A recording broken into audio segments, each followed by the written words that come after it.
What is going on, guys? DBG here, and this is another video where this is another bracket fight video. So pretty much what we are going to be doing in this video is we're going to be finding out who the best small forward is. And one thing I realized is that the small forward is a very not good position in this game. There's a few very, very good ones, obviously, but most guys that are unbelievable at the small forward position are actually power forwards that play down, especially on the budget end. But yeah, either way, we still have managed to put out a decent enough list. I couldn't even figure out, like, some of these budget cards aren't great. And in the categories, I have got slashers here. We've got cards that are more so known for their shooting than anything else. Then we got the budget cards, then we got the defenders. Like, I may have forgot one or two, but this is, like, it was tough for me to even pick 32 small forwards out, which is kind of weird. Like, you would have thought power forward would be the weakest position in the game, but you guys are the likes of Larry Bird, Kawhi Leonard, trying to think of who else. For budget guys, the Jeff Green, Marcus Morris, a lot of these, and Giannis as well. A lot of these guys that are kind of small forwards, or they have some small forward cards, and then they have some power forward cards. So a lot of their best versions are in the power forward category. But yeah. So in this video, we're going to be we're going to be basically showing you the best small forward is. So if you guys are new to the channel, subscribe. We're trying to hit 150,000 subscribers before the start of May. But anyway, now let's get on to the bracket. So we're going to start off with these 8 right here, and it is going to be the slashers. So let's zoom in a little bit here. Okay, so first matchup here is going to be Grant Hill versus Danny Granger. And as much as I like Danny Granger, and I would probably take Danny Granger's release over Grant Hill's. Grant Hill has got Hall of Fame clamps, is probably a little bit better going by people to the basket. And yeah, Granger's jumper maybe isn't quite as good as it was last year. He's another player that could have quite easily gone into the shooter category, but because he has quick first step, and when I used him anyway, I went to the basket a lot with him, I put him in this one. But Grant Hill is getting the fairly comfortable win right here. Next, we have got Dominique Wilkins versus Dr. J. We've got the Opal matchup, and these cards do the exact same things. These cards are so similar, except one of them has a way better release than the other one, and the card with the better release is the one that's going through, and it's Dr. J, which is kind of nuts because Dominique Wilkins for years had one of the best releases in 2K. In 2K14 and 15, you could argue he had the best release, and they just kind of ruined base 8. So yeah, that's kind of a little bit crazy with Dominique right there. Then we have got Giannis versus Brandon Ingram. So these are two completely different players. One, you've got Giannis, who can't shoot at all, really. This is non-quick draw Giannis. Is he a great defender? Yes. Is he great going to the basket? Of course, it's Giannis. But he is a little bit of a liability. Has clamps though, and is a great defender. Can still kind of run all around the floor and guard everybody. However, Brandon Ingram is really good. He was better again before the behind the back was patched, but like that was nearly a month ago at this stage. I think he came out right before the patch, and he was super OP because of it, because he was like 6'9" with unbelievable handle. But he's still 6'9", a really solid defender, got a really good release as well, can shoot from deep, and yeah, I'm gonna give him the slight edge over Giannis. I'm going to put through Brandon Ingram here. And we have got James Worthy versus Richard Jefferson. Honestly, Worthy's just in there because I was looking to fill out the bracket. I don't like Worthy at all. Yeah, he's got base 11, but he's a really weird upper. Whereas Richard Jefferson can kind of do a little bit of everything. A little bit of weird catapult release, but it's not the worst in the world. But he is still super quick. He's a great defender and can dunk on pretty much everybody. Then we're on to round 2. So it is Grant Hill versus Dr. J. And this is one basically where I think the cards are very even, except one card has got Hall of Fame range extender and the other doesn't. I say one card has got gold range extender and the other has none, and also one has gold clamps and the other has Hall of Fame clamps. So as well as being 2 inches taller, I'm going to give the nod to Grant Hill. And then in this matchup here between Richard Jefferson and Brandon Ingram, this is a really close one. So Jefferson is, well, Ingram's a better shooter in my opinion, slightly. He's slightly better just because of his release. Jefferson is a little bit inconsistent. But still, at the same time, I'm going to give the nod to Jefferson. Very, very slightly, but he is better attacking the basket and he is the better defender. So for that reason, I'm going to put Jefferson in. And then for the first spot in the Final Four, it's Grant Hill against Richard Jefferson. Again, I think this is all personal preference because these cards are very, very similar stats-wise. I'm pretty sure Jefferson might have the edge actually a little bit stats-wise. However, Grant Hill has got one thing Jefferson doesn't, a non-catapult release. And for that reason, just because of just pure consistency, I'm going to go with Grant Hill. I would prefer if Grant Hill had a secondary position. That's kind of one of the knocks on Grant Hill. But again, the catapult release means that if you're playing on any sort of lag, you can't use Jefferson. If there's any sort of lag, you can't use Jefferson. However, Grant Hill is kind of fine. Much easier time that release. So, yeah, we have got one member of the Final Four now, and it's Grant Hill. Next, we are on to the shooters. In the easiest first round matchup of all of these, well, actually, there might be easier ones later down the road, Paul George is going in. So, Luka is really good on offense. He's also a 6'7" guy that can play point guard. He can't play defense. And if it's a good clamps player versus a non-clamps player, I'm pretty much going to choose the good clamps player every time. And Paul George has still got a really good release, still got range extender. A little bit outdated. Yes, he is outdated. Does not change the fact that he's still a good card and still usable. 6'9", can play on the wing, can play at the 2. Like, fantastic. Then we have got one that I hope isn't a controversial decision. And this is another one that I think is a really, really easy matchup. You've got steady shooter Carmelo Anthony. One of the most overrated cards in the game, period. Like, yeah, he's got great stats. Yeah, Melo's jumper's decent. But again, steady shooter is horrendous. He's also, Melo is Hall of Fame classic. Melo's unbelievable on defense. Like, I could have easily put Melo in with these guys in the defenders category. But he's still probably, if he went in for Kawhi, he'd still probably lose to Kawhi. But Buddy Hield is basically better Ray Allen. That is what I'm going to call him. He is better Ray Allen. He's 1 inch smaller, but has a much better release, in my opinion. And he just feels better. He is better Ray Allen. And for that reason, he is going in as getting the win against Carmelo Anthony. Then we have got Kevin Durant versus Chris Middleton. So this matchup here is another one where, even though I really like Middleton, a really good defender, really good shooter, straight up, Kevin Durant. Kevin Durant is a demigod. Like, literally, he does absolutely everything on the floor. He shoots, he handles the ball, he plays defense, he gets rebounds, he blocks shots. He does everything at the 3 or the 4. One of the best cards in the game, if not the best card in the game right now. Then we have got Hedo Turkoglu versus Kelly Oubre. And obviously Hedo Turkoglu upgraded to Diamond.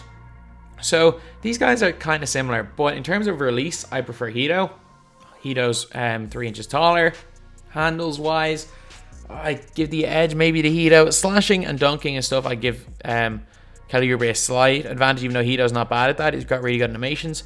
But Hedo is going in for the win. So then it's Paul George versus Buddy Hield. So defensively, even though Buddy Hield's got Hall of Fame clamps compared to Paul George's gold, I would actually give the nod to Paul George because he's 6'9" compared to Buddy Hield being 6'4". However, going to the basket, Paul George is a little bit outdated because he's got gold quick first step. So he's only a silver quick first step. I have actually got no idea if Paul George has steady shooter. I'm going to actually have a look for that now because there is no point in me saying he doesn't have steady shooter when he does, or vice versa. He has got steady shooter gold, which is a big disadvantage. Not something I really noticed, but either way, in a landslide victory, Buddy Hield's gone through. Like, yeah, is the only advantage Paul George has is he's 5 inches taller. Hield has a better release, better shooter, better dunker. So yeah, Hield's going in for the win. And this matchup here, as much as it pains me to do it, obviously Kevin Durant is moving on. Kevin Durant, again, he's basically is Hedo, but he does everything slightly better. Like, yeah, if you had to put in Hedo Turkoglu in your team instead of Durant, it would be a big downgrade, but I could survive using Hedo instead of KD, but like, Durant is like obviously way better. Now the final, Buddy Hield versus Kevin Durant. And this one's a tight one because as a shooter, I would much rather take Buddy Hield.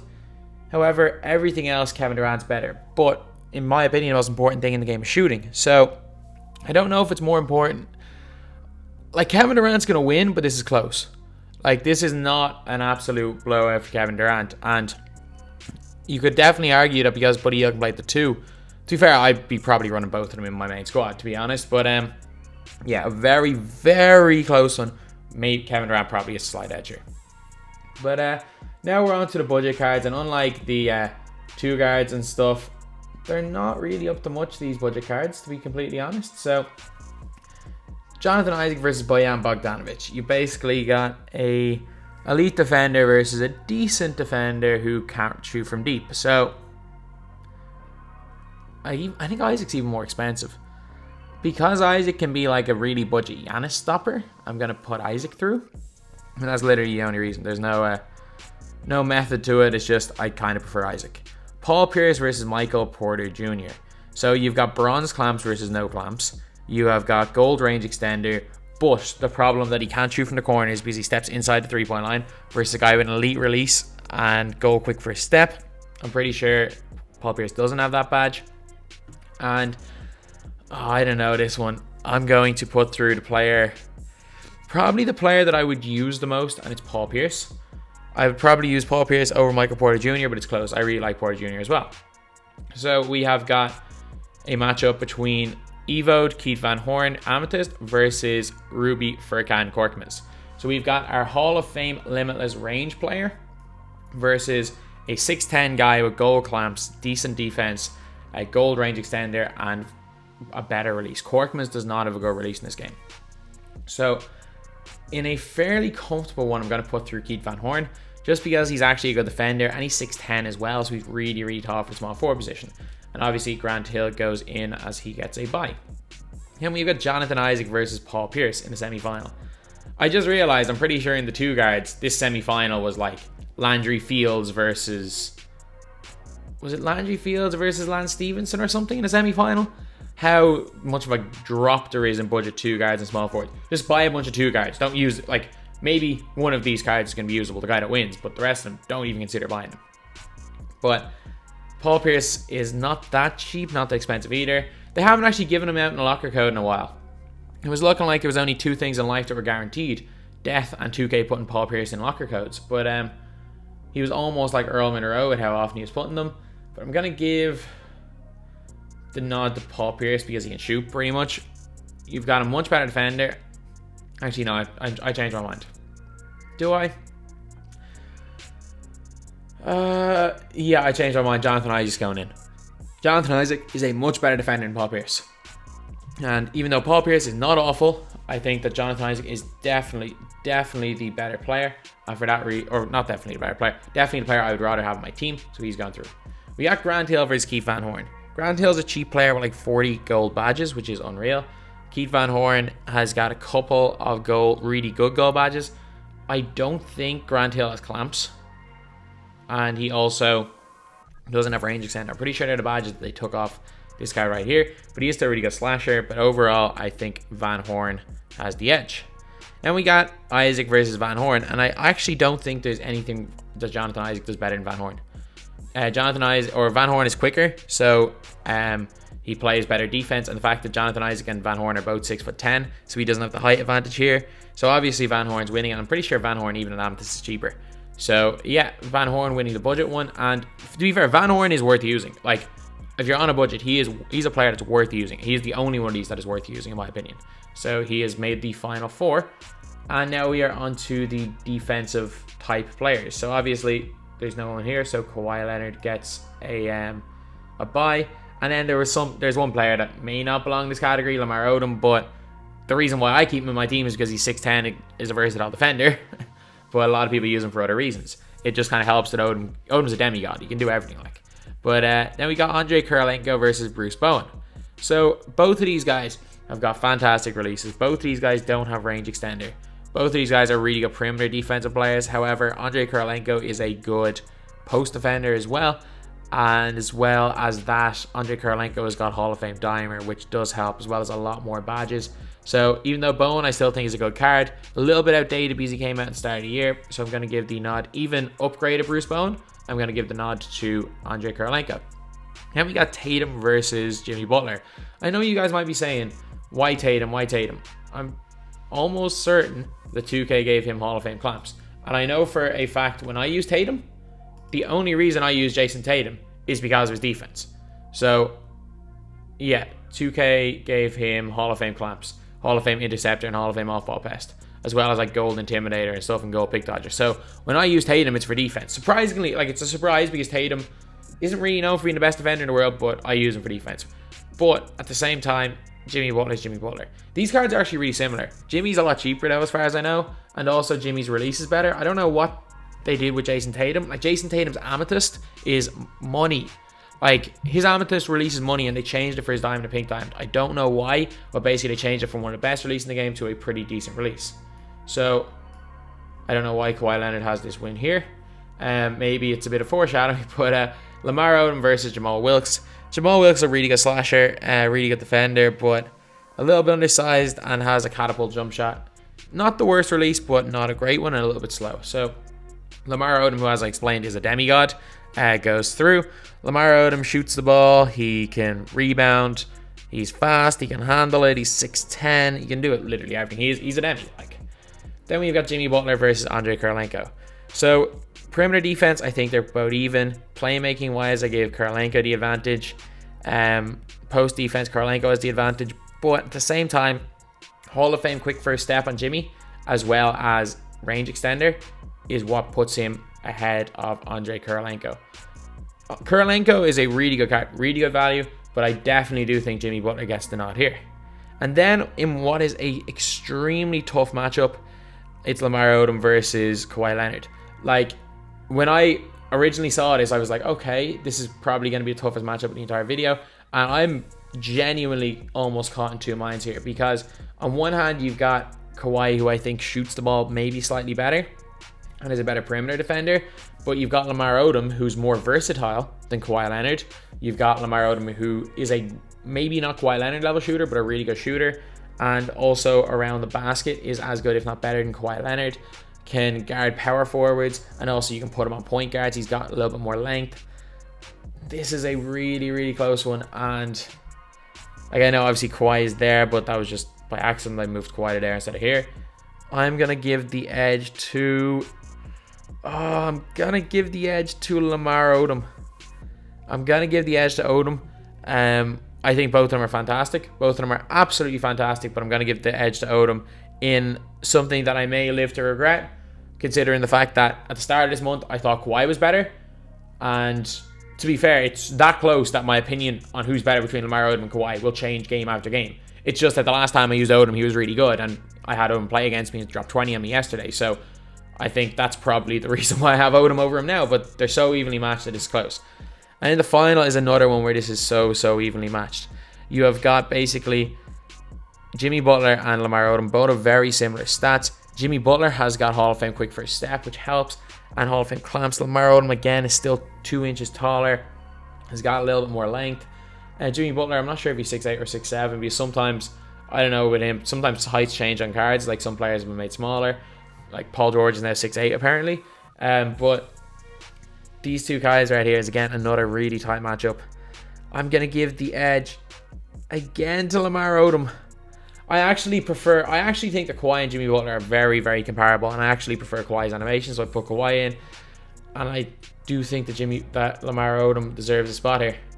So now we have got the final four. So we got the budget champ, we got the defense champ in Lamar Odom without any Hall of Fame defensive badges, but he is just an unbelievably versatile defender. We've got the slasher champ in Grant Hill, and we have got the shooting champ in Kevin Durant. So Grant Hill versus Kevin Durant. This isn't particularly close, to be completely honest. Kevin Durant gets the win. There's nothing, like, again, he has a secondary position, handles the ball better, shoots the ball better release, is faster, dunks the ball better, plays better post defense. There is nothing that Kevin Durant does, or that Grant Hill does, even close to Kevin Durant. Then Keith Van Horn versus Lamar Odom. Lamar Odom versus a poorest man's Lamar Odom. Hedo Turkoglu in this game is a poor man's Lamar Odom. Keith Van Horn is an even poorer man's Lamar Odom.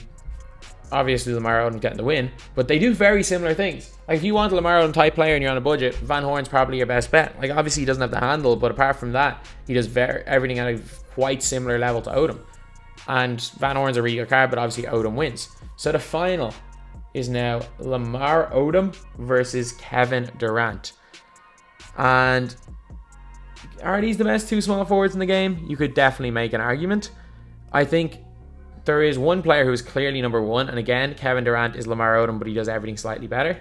Kevin Durant wins, but you can definitely make an argument for about 5 different players as second best small forward. You could argue Buddy Hield, Grant Hill.